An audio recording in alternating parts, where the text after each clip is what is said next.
8-martga olgan eng zo'r sovg'alarning qaysi bo'lgan qimmatlari? Ayog'i.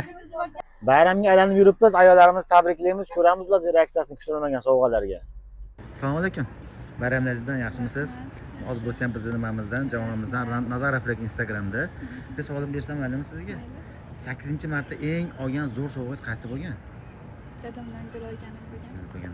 Sog' bo'ling, tashkil.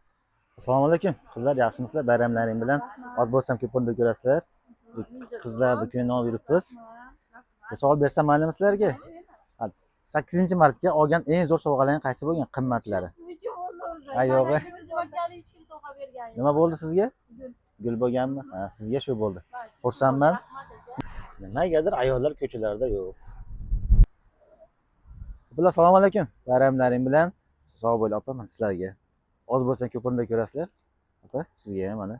Bir savol bersam maylimi opa? iPhone. iPhone bo'lganmi? iPhone 16 Pro Max. Ha, sizda-chi opa? Menda ham iPhone. Bo'lganmi? Xo'p. Sog' bo'linglar va yaxshi kutib olinglar bayramdan. Sog' bo'linglar.